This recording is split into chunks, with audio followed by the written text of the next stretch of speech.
Well, hello there and welcome to the Mobile Clubmaker. I'm AJ. I hope you're having a wonderful evening. Today we are going to start something new. This is going to be a different series that I wanted to kick off. Basically sort of a question and answer series because I get a lot of questions down in the comments section when I post a new video, and I thought, you know what, it's probably not a bad idea to pick out some of those questions and answer them in an actual video as opposed to just answering them in the comments, because I don't know how many people really read through all the comments. I'm guessing there's probably not that many. So let's start off. Question number one. And this was submitted or posted by Oker 050668. But he was asking, how do you repair a rattle in a driver head? So basically what happens when you have a rattle in a driver head is something has broken loose. Either a little piece of metal it could be, or a little bit of epoxy in some cases, but something gets inside this cavity and starts rattling around. You've got a couple different options for how to deal with it. They're pretty similar, mainly just a difference in name. One of which is going to be hot melt. You've seen me do videos on hot melt before, basically just a hot glue that you heat up and then apply to add weight and also sort of dampen vibration. And then there's also what is referred to as head tack, or sometimes they just call it rattle stopper.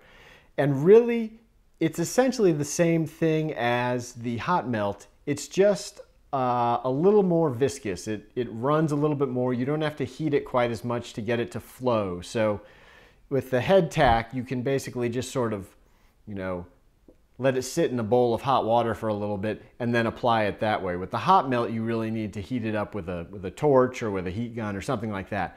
As far as how you get it into the head, that's really going to depend on what kind of driver head you have.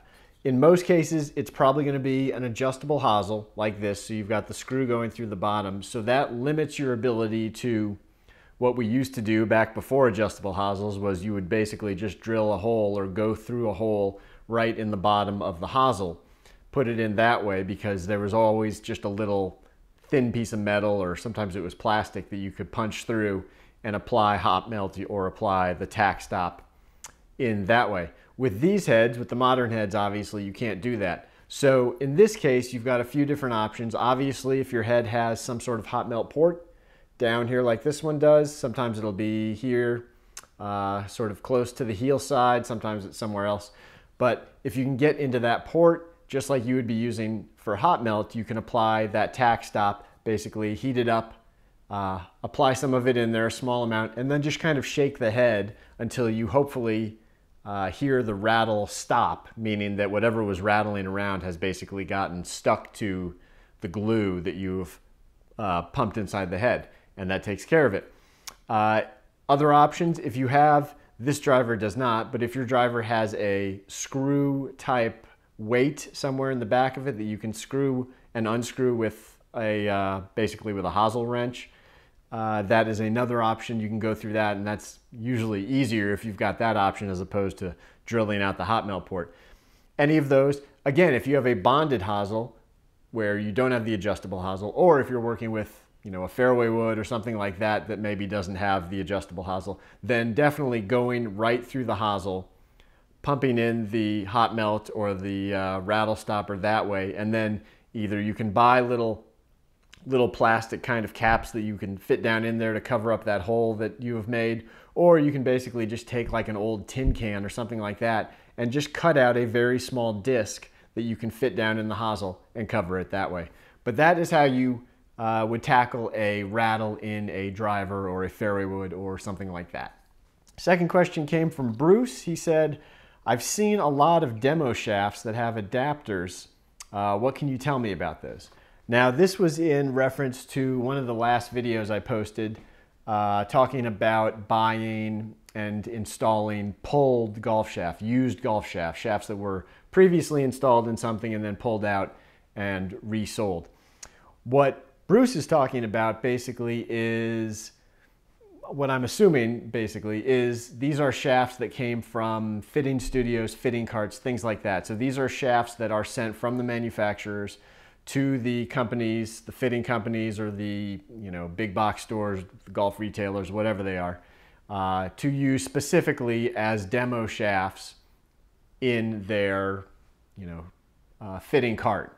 So they usually say demo. It's usually printed somewhere on the actual shaft, and that means you couldn't sell that shaft at retail as new, but you will find them from time to time online, on eBay, different places like that, because either they get phased out by a newer model, or for whatever, any number of different reasons, they decide that they're not going to be using that shaft anymore.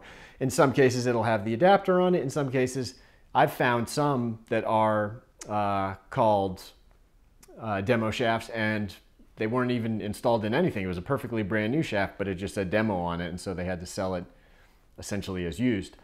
But again, these are going to be perfectly good options if you find one of these. Remember, if it has an adapter on it, you can easily take that adapter off, remove that adapter, and use that shaft just as you would use any other pull shaft, as any other new shaft. You just have to pull that adapter off. But that is the basic deal with those those demo shafts, is those were used in fitting carts or something similar, and you can usually get them for a little bit better price. Okay, question 3 came from Jerry, and basically he says, I recently ran across the Ping lie angle chart, and according to their chart, I should be a ½ inch longer and 3 degrees upright. Is this only true for Ping? So basically, what Jerry's asking is, I'm assuming this is an online fitting chart that he found, that basically, you put in some measurements of your height and your wrist to floor measurement, something like that, and it tells you, based off of that, we recommend you need the club, say, a ½ inch over standard and 3 degrees upright in this case. And he's asking, is that going to be the same? Is that transferable from Ping to Callaway or Titleist or TaylorMade or whoever? So the answer is, well, it's yes and no. It could be, but in many cases it's not going to be the same, because it's really going to depend on what club you're looking at compared to what club that fitting came off of. Because in the end, each club may or may not have a slightly different setup as far as what is its stock length and what is its stock lie angle. So if you have a stock length of, say, 38 inches for a 5-iron, and they tell you that you need to be a ½ inch over standard, well, in that club, that would be 38.5 inches. However, if you go with a different brand that maybe has 38.25 as their standard, obviously, if you apply that same ½ inch, well, now you've gotten to be 38.75. Same thing with lie angle. The lie angle will be different from each club. So, if you have 3 degrees upright in Ping, that doesn't necessarily mean you're going to be 3 degrees upright in Cobra or TaylorMade or whoever. I'll show you a couple different charts here real quick, but you can see that there can be, in this case, a 1.5 degree difference in the lie angle between these two sets of golf clubs. So whereas one you might have come out being 3 degrees upright, the other one you would come out being different. So as a guide, I would say, yeah, it's probably not a bad place to start, but if you really want to fine tune it and get it exact, you really want to make sure you know what the starting point is for whatever specific set you're looking at, and not just go off of, a blanket statement of, oh, I need a ½ inch over standard and I need 3 degrees upright.